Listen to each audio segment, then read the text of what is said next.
എല്ലാവർക്കും നമസ്കാരം. എല്ലാവരും സുഖമായിട്ടിരിക്കുന്നു എന്ന് വിശ്വസിക്കുന്നു. ഇന്ന് ഞാൻ പഴയ എൻ്റെ മോളുടെ ഒരു ഉടുപ്പ് കൊണ്ട് ഒരു ഷോർട്സാണ് തയ്ക്കാൻ പോകുന്നത്. അപ്പോൾ എൻ്റെ മോൾക്ക് ഷോർട്സ് ഭയങ്കര ഇഷ്ടമാണ്. പിന്നെ ഇതിൻ്റെ മോൾ ഭാഗം ടൈറ്റായി പോയി, അടിഭാഗം നല്ല ഭംഗിയുമുണ്ട്. അപ്പോൾ ഞാനൊരു ഷോർട്സ് അടിക്കാമെന്ന് വിചാരിച്ചു. അപ്പോൾ അതിന് വേണ്ടിയിട്ട് നമുക്ക് ഇതിൻ്റെ അടിഭാഗം അങ്ങ് കട്ട് ചെയ്തെടുക്കണം. ഇപ്പോൾ ഞാൻ അതിൻ്റെ അടിഭാഗം കട്ട് ചെയ്തെടുത്തു. നിങ്ങൾക്ക് വേണമെങ്കിൽ ഒന്ന് പ്രസ് ചെയ്തെടുക്കാം, എന്നാൽ പിന്നെ അത് നേരെ നിന്നോളും. അപ്പോൾ ആ ഷോർട്സിൻ്റെ അളവുകൾ ഞാനൊരു പേപ്പറിലോട്ട് എഴുതിയിട്ടുണ്ട്, മാർക്ക് ചെയ്തിട്ടുണ്ട്, നിങ്ങൾക്കൊന്ന് മനസ്സിലാകാൻ എളുപ്പത്തിന് വേണ്ടിയിട്ട്. അപ്പോൾ ഞാനതിൻ്റെ ടോട്ടൽ ലെങ്ത് എടുത്തിരിക്കുന്നത് 15 ഇഞ്ചാണ്. ഇനി നമുക്ക് വേണ്ടത് വേസ്റ്റ് റൗണ്ടാണ്. വേസ്റ്റ് റൗണ്ട് എന്ന് പറയുമ്പോൾ നമ്മൾ എവിടെയാണോ നമ്മുടെ ഷോർട്സ് ഇടുന്നത് അവിടെ നമ്മൾ ടേപ്പ് ചുറ്റിയിട്ട് അളവെടുക്കണം. ഇപ്പം എൻ്റെ മോളുടെ വേസ്റ്റ് റൗണ്ട് 26 ആണ്. അതിനെ ഞാൻ 4ആയിട്ട് ഡിവൈഡ് ചെയ്തു. 4ആയിട്ട് ഡിവൈഡ് ചെയ്ത് കഴിഞ്ഞപ്പം 6.5 ഇഞ്ചാണ് കിട്ടിയത്. അതിൻ്റെ കൂടെ ഞാൻ 2 ഇഞ്ച് ലൂസും കൂടി ഇട്ടു. അപ്പം 8.5 ഇഞ്ച്.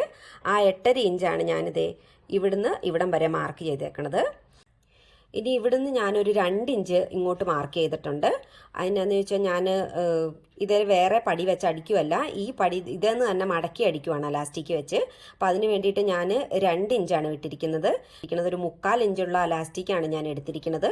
അതുകൊണ്ടാണ് ഞാനിവിടെ 2 ഇഞ്ച് വിട്ടിരിക്കുന്നത്. ഇപ്പം നിങ്ങൾ 1 ഇഞ്ചുള്ള അലാസ്റ്റിക്കായി എടുക്കുന്നതെങ്കിൽ 2 ഇഞ്ച് മടക്കി അടിക്കാൻ 2 ഇഞ്ചും പിന്നെ 1/4 ഇഞ്ച് വെച്ച് 2 സൈഡിലും തയ്യൽ തുമ്പും വെച്ച് ഒരു 2.5 ഇഞ്ചെങ്കിലും നിങ്ങളിവിടെ എടുക്കേണ്ട വരും.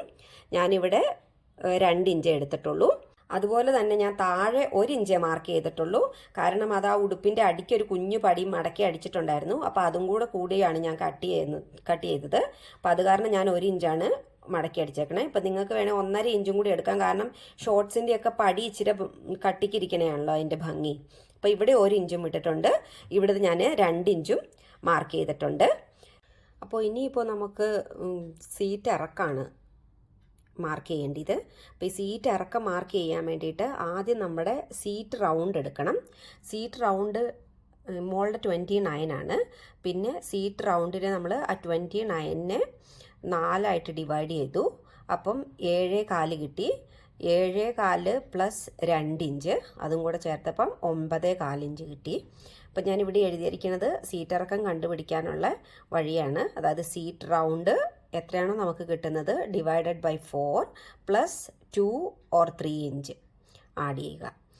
അപ്പം ഞാനിവിടെ സീറ്റിൻ്റെ ഇറക്കം, അതായത് ഈ സീറ്റിൻ്റെ ഇറക്കം ഞാൻ ഒന്ന് റൗണ്ട് ചെയ്തിട്ട് 10 ഇഞ്ചാണ് മാർക്ക് ചെയ്തിരിക്കുന്നത്. ഇവിടുന്ന് ഇവിടം വരെയുള്ള ഇറക്കം ശരിക്കും 9.25 ഇഞ്ചാണ്. ഞാൻ ഒരു 10 ഇഞ്ചാണ് ഇവിടുന്ന് ഇങ്ങോട്ട് മാർക്ക് ചെയ്തിരിക്കുന്നത്. ഇനിയിപ്പോൾ അടുത്തത് നമുക്ക് ഒരു കേർവ് ഷേപ്പ് ഇങ്ങനെ വരയ്ക്കണം. നമ്മുടെ സീറ്റ് ഇറക്കത്തിൻ്റെ അവിടെ ഇച്ചിരി ലൂസായിട്ട് നിൽക്കാൻ വേണ്ടിയിട്ട്. അപ്പം ഒരു സ്മോൾ സൈസ് ഷോർട്സ് സാധാരണ നമ്മൾ തയ്ക്കുമ്പോൾ ഈ സീറ്റ് ഇറക്കത്തിൻ്റെ എൻഡിൽ നിന്ന് ഒരു 3 ഇഞ്ച് നമ്മൾ ഇങ്ങോട്ട് മാറ്റി മാർക്ക് ചെയ്യണം. ആ മാർക്ക് ചെയ്ത ആ എൻഡിൽ നിന്ന് നമ്മൾ ഈ സീറ്റ് ഇറക്കത്തിൻ്റെ ഒരു മിഡിൽ ഭാഗം വെച്ച് ഇങ്ങനെ ഒരു കേർവ് ഷേപ്പ് ചെയ്ത് കൊടുക്കണം. ഇപ്പം നിങ്ങൾക്ക് അങ്ങനെ കേർവ് ഷേപ്പ് ചെയ്യാനായിട്ട് പാടാണെന്നുണ്ടെങ്കിൽ നിങ്ങൾ ഇവിടുന്ന് ഒരു 1 ഇഞ്ചോ ഒരു 1.25 ഇഞ്ചോ ഇവിടുന്ന് ഇങ്ങനെ ടേപ്പ് വെച്ച് മാർക്ക് ചെയ്തിട്ട് അതിലേക്കൂടെ ഇങ്ങനെ ആ മാർക്ക് ടച്ച് ചെയ്ത് ഇങ്ങനെ അങ്ങ് കേർവ് ഷേപ്പ് ചെയ്ത് പോയാൽ മതി. അപ്പോൾ നമ്മുടെ കേർവ് നമ്മൾ വരച്ചു. ഇനിയിപ്പോൾ നമുക്ക് മാർക്ക് ചെയ്യേണ്ടത് ഇതിൻ്റെ അടിവശമാണ്. അതായത് അടിവശം നമ്മൾ മാർക്ക് ചെയ്യുമ്പോൾ ടോട്ടൽ നമ്മൾ തൈയുടെ റൗണ്ട് എടുക്കുക. തൈയുടെ റൗണ്ട് എടുത്തിട്ട് അതിനെ 2ആയിട്ട് ഡിവൈഡ് ചെയ്യുക. ഇവിടെ മോളുടെ തൈയുടെ റൗണ്ട് 16 ആണ് എനിക്ക് കിട്ടിയിരിക്കുന്നത്. അതിനെ ഞാൻ 2ആയിട്ട് ഡിവൈഡ് ചെയ്തു. അപ്പം 8 ഇഞ്ച് കിട്ടി. ആ 8 ഇഞ്ചിൻ്റെ കൂടെ ഞാൻ 2 ഇഞ്ച് ലൂസും കൂടി ഇട്ട് 10 ഇഞ്ച് ആണ് കിട്ടിയിരിക്കുന്നത്. ആ 10 ഇഞ്ചാണ് ഞാനിവിടെ മാർക്ക് ചെയ്തിരിക്കുന്നത്. 10 ഇഞ്ചാണ് ഇവിടെ മാർക്ക് ചെയ്തിരിക്കുന്നത്. പിന്നെ ഇത് ഞാനിവിടെ കേർവ് ആയിട്ട് ഇങ്ങനെ വരച്ച് വെച്ചേക്കണേ എന്തിനാണെന്ന് ചോദിച്ചു കഴിഞ്ഞാൽ അത് നമുക്ക് മടക്കി അടിക്കുമ്പം തയ്ക്കാൻ എളുപ്പത്തിന് വേണ്ടിയിട്ടാണ്. അല്ലെങ്കിൽ നമ്മൾ ഇങ്ങനെ വരച്ചിട്ടുണ്ടെങ്കിൽ നമ്മൾ അത് മടക്കി അടിക്കുമ്പോൾ നമുക്ക് ആ തുമ്പ് ഇതിനുള്ളിലേക്ക് പോകും, ഇങ്ങനെ വന്ന് നിൽക്കും. അപ്പോൾ നമുക്കിത് കറക്റ്റായിട്ട് അടിക്കാൻ പറ്റത്തില്ല. അപ്പം നിങ്ങൾ എൻ്റെ തുമ്പ് വെട്ടുമ്പോൾ എപ്പോഴും ഇങ്ങോട്ട് ചെരിച്ച് വെട്ടാനും ശ്രദ്ധിക്കണം. അപ്പോൾ ഇതാണ് നമ്മുടെ ഷോർട്സിൻ്റെ അളവ്. അപ്പോൾ നിങ്ങൾ ഇതുപോലെ തന്നെ തുണിയിലേക്ക് ഡ്രോ ചെയ്താൽ മതി. ഇപ്പോൾ ഞാൻ ആ അളവുകൾ തുണിയിലേക്ക് മാർക്ക് ചെയ്തു. ഇനിയിപ്പോൾ നമുക്ക് ആ മാർക്കിങ്ങിൽ കൂടെ കട്ട് ചെയ്തെടുക്കാം. ഇതിപ്പോൾ ഞാൻ തുണി ഇവിടെ വെട്ടിയെടുത്തിട്ടുണ്ട്. ഞാൻ 2 പീസും വേറെ വേറെ ഇട്ടാണ് വെട്ടിയത്. നിങ്ങൾക്കിത് ഒന്നിച്ചിട്ടും വെട്ടാം. വെട്ടുമ്പോൾ ഒരു കാര്യം മാത്രം ശ്രദ്ധിച്ചാൽ മതി, അതിൻ്റെ നല്ല വശം ഉള്ളിലേക്ക് മടക്കിയിട്ട് വേണം മാർക്ക് ചെയ്യാനും വെട്ടാനും. ഇനിയിപ്പോൾ 2 പീസും കൂടെ നിവർത്തിയിടണം. എന്നിട്ട് അതിൻ്റെ ഫ്രണ്ട് പാർട്ടിൽ ഒരു ശകലം സെറ്റിങ് ചെയ്യാനുണ്ട്, ഒരു കുഴിച്ചു വെട്ടണം. അപ്പോൾ അതിപ്പോൾ ഞാനൊന്ന് ആ പേപ്പറിലൊന്ന് കാണിച്ചു തരാം. അപ്പോൾ ഇതിങ്ങനെ നിവർത്തിയിട്ടതിന് ശേഷം നമ്മൾ ഏതെങ്കിലും ഒരു സൈഡ് അതിൻ്റെ ഫ്രണ്ട് സൈഡ് ആക്കണം. എന്നിട്ട് ആ സൈഡിൽ നിന്ന് നമ്മൾ ഈ സൈഡിൽ നിന്ന് 1 ഇഞ്ച് താഴത്തേക്ക് മാർക്ക് ചെയ്യണം. എന്നിട്ട് ഇതിൻ്റെ ഏകദേശം മിഡിൽ ഭാഗത്തേക്ക് ഇവിടുന്ന് ഇങ്ങനെ ചെരിച്ച് ഒരു ലൈൻ ഇങ്ങനെ ഡ്രോ ചെയ്യണം. അതുപോലെ തന്നെ ഈ സൈഡിലും 1/2 ഇഞ്ച് നമ്മളിങ്ങനെ മാർക്ക് ചെയ്ത് ഇങ്ങനെ ഇവിടെ അങ്ങ് കട്ട് ചെയ്ത് കളയണം. ഇവിടുന്നും നമ്മൾ ഇത്രയും ഭാഗം അങ്ങ് കട്ട് ചെയ്ത് കളയണം.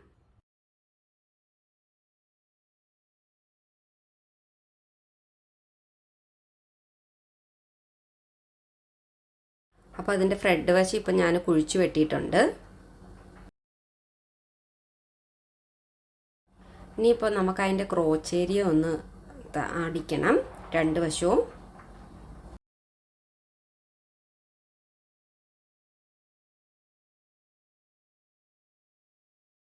ഇനിയിപ്പോൾ അതിൻ്റെ നടുവിലൊന്ന് പിടിച്ചിട്ട് അതിങ്ങനെ നിക്കറ് പോലെ തിരിച്ചിടണം.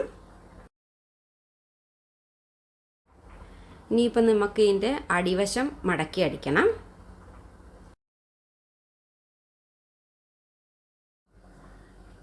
ഇനി നമുക്കതിൻ്റെ ആ ക്രോച്ച് ഏരിയയുടെ മിഡിൽ ഭാഗം ഒന്നിച്ച് പിടിച്ചിട്ട് ഒരറ്റം തുടങ്ങി മറ്റേ അറ്റം വരെ അടിക്കാം.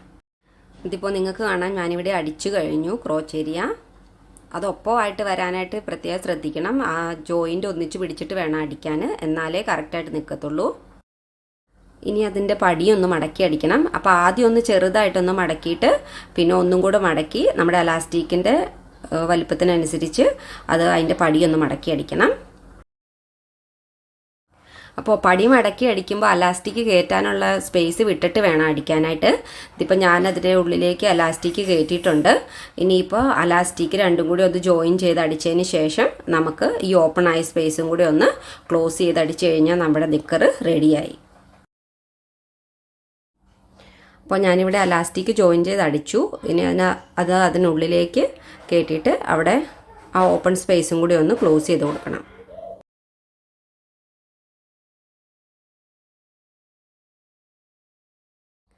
ഇതിപ്പോൾ തിരിച്ചിട്ട് കഴിഞ്ഞപ്പോഴത്തേക്കും നമുക്ക് ഷോർട്ട്സ് റെഡിയായി. ഇത് വീട്ടിലിടാൻ വേണ്ടിയിട്ട് വളരെ എളുപ്പത്തിനാണ് ഞാൻ തയ്ച്ചത്. പടിയൊക്കെ വേറെ വെച്ച് ഭംഗിയായിട്ട് നമുക്ക് പുറത്തേക്കുള്ള ഷോർട്ട്സും ഇങ്ങനെ തയ്ച്ചിടാം. അപ്പോൾ എൻ്റെ വീഡിയോ ഇഷ്ടപ്പെട്ടെന്ന് വിചാരിക്കുന്നു. ഇഷ്ടപ്പെട്ടെങ്കിൽ എല്ലാവരും ലൈക്ക് ചെയ്യണം, ഷെയർ ചെയ്യണം, സബ്സ്ക്രൈബ് ചെയ്യണം. അപ്പോൾ പുതിയൊരു വീഡിയോ ആയിട്ട് ഞാൻ ഇനി വീണ്ടും വരുന്നതായിരിക്കും. അപ്പോൾ എല്ലാവർക്കും നല്ലൊരു ദിവസം ആശംസിക്കുന്നു.